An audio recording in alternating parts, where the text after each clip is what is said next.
Can I get a feminist scholar to break down the reason why Sabrina Carpenter does not use an infantilized speaking voice?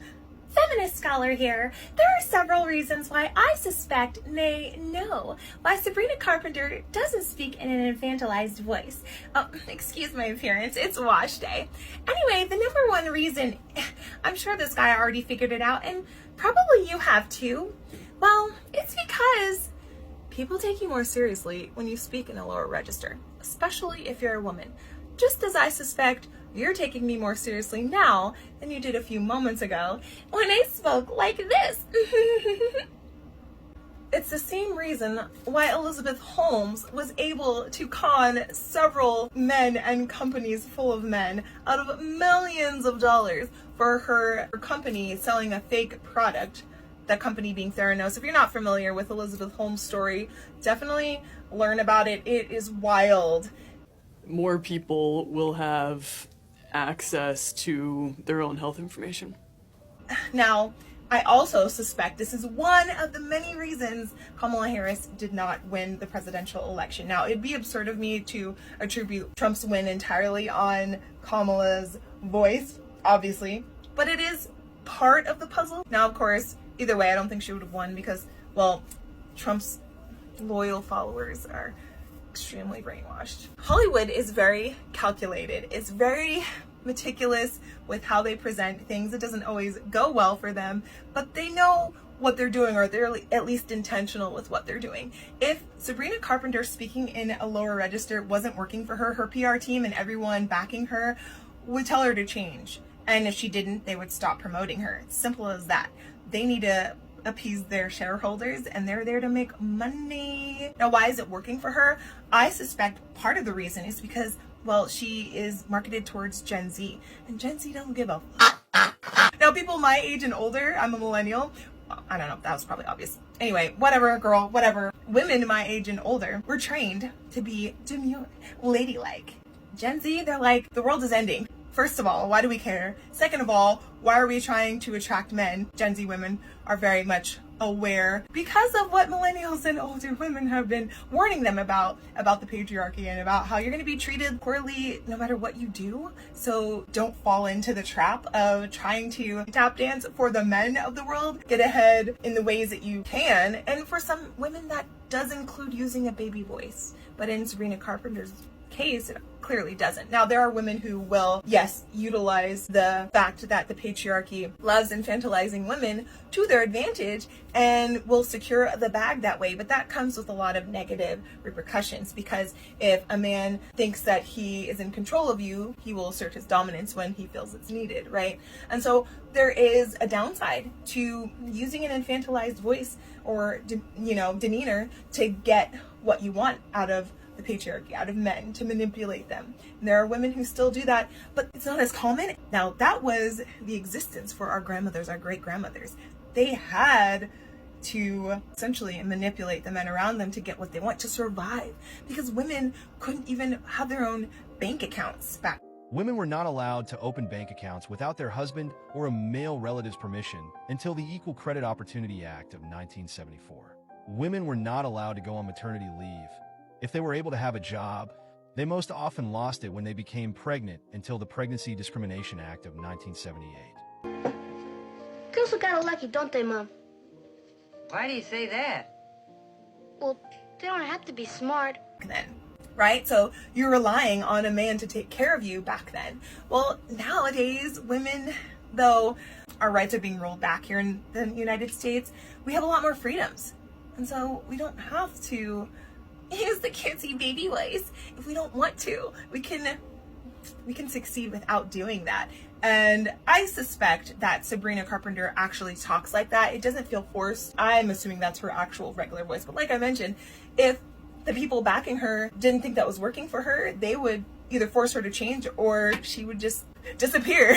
I'm not suggesting they would take her out. She would stop getting promoted and they would uplift a different artist who would be willing to comply. I am not able to talk and do my hair at the same time, apparently.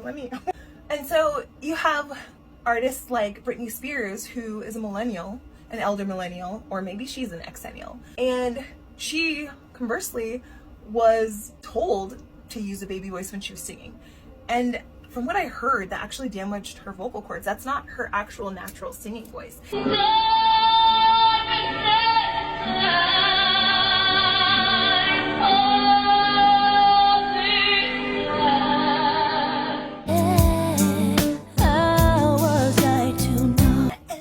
I did it again.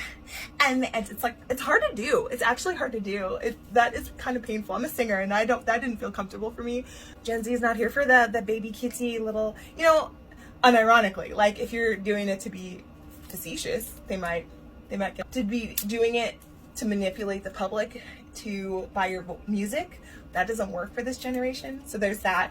Also, I heard that Sabrina Carpenter is 4'11".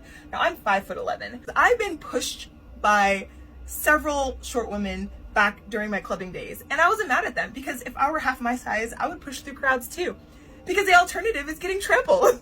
So I was like, all right, I understand why you had to do that. I mean, yeah, I don't know, you could have said, excuse me, but you're in a group full of strangers. You don't know who's going to listen to you and who isn't. I don't mean to be offensive by equating women to animals, but there's a point to this.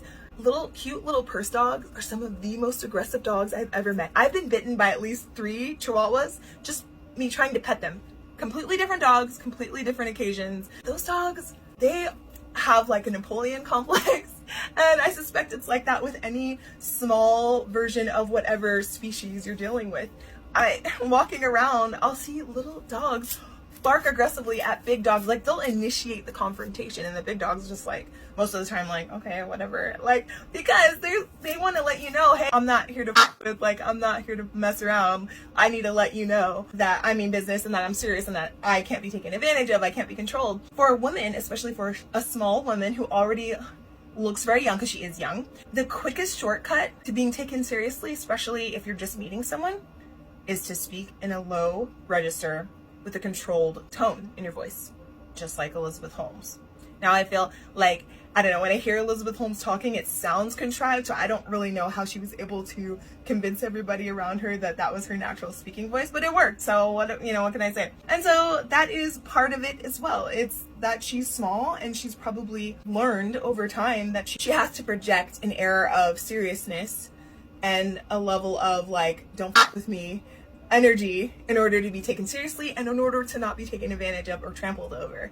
If I were speaking to someone, or if I just met someone and they were speaking like this, I probably wouldn't think to make jokes. Something in my brain would be like, let's assess the situation. This person is very serious. I don't know if they would take kindly to you joking around, you know? So if I met Sabrina Carpenter, I would probably honestly lower my register to match, because it's intimidating.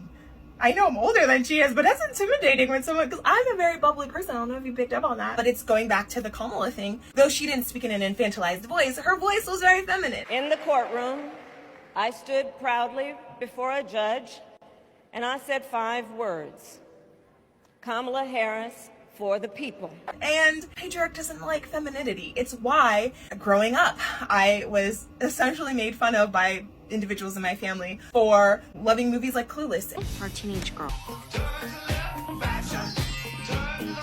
and Legally Blonde. I'm sorry, are you here to see me? No, silly. I go here. You go where? Harvard. Law school. You got into Harvard Law? What, like it's hard? For DVRing the Victoria's Secret fashion show and Yes, I did. Yes, I did. Somebody please tell me who the hell I am. I am that cooped up and show you something. saying that I wanted to walk in that show one day, and the main male figure in my life at the time, like, not overtly making fun of me, but making it clear that he thought that was silly, you know? And growing up as a girl in America, you learned that, well, being a girl is seen as silly and childish. It's why the quickest way to humble a boy is to say you're acting like a girl. And the quickest way to humble a girl or a woman is to make fun of her for doing girly things. And so some of us, we compensate by speaking in a lower register. Now, as you get older, your voice naturally gets deeper, and mine has as well. Like, I used to talk more like this when I was younger, but naturally now it's a little bit lower. 1, well, people take her more seriously. 2, I think it's her natural voice. 3, she's Gen Z and she don't give a I mean, if you listen to her music without hearing the speaking parts of her songs, And seeing how she presents, you probably would be very surprised when you hear her speak. And please, please, please, don't bring me to tears when I just did my makeup so nice. You have to question ordering it a lot now. Like, I'm just like, Oh, have you had moments in that, like, where the barista's just like, I can't. they're just like waiting for me to say it, and I'm like, You must. tea. Because you're like, wait a minute, she looks so girly, and I think it's obvious that she's short. She projects a very feminine energy and appearance, so her voice feels like it doesn't match, right? And going back to Hollywood, everything being a choice, that was a choice too. Looking at her earlier stuff, the way she's styled now is very specific, and it's different from the way she used to be styled, and that's a choice, right? And it also honestly could be partially combating her deep voice too, because her voice is really deep for a woman from what we're used to experiencing in Hollywood. There's no question that she's a girly girl when you look at how she's presented, right? When you hear her singing voice, she sounds pretty girly. So those are the reasons I suspect that she talks like that. As a feminist scholar, I minored in women's studies. But yeah, I think that's it. I mean, to me it was pretty obvious, but I don't know, he asked, so I just thought I'd give my input. Oh, and also, speaking of everything being a choice, like, you probably figured out, like, that's why I wore this shirt, because I'm talking about being girly. Now, I did own it. It's not like I just went out and bought it for this video, but it was a choice for me to put this on. In fact, I changed outfits because I was like, I wanna give girly, you know what I mean? But yeah, being a girl in this society, being soft and effeminate, just isn't taken as seriously. So if you want to be taken seriously, sometimes you gotta just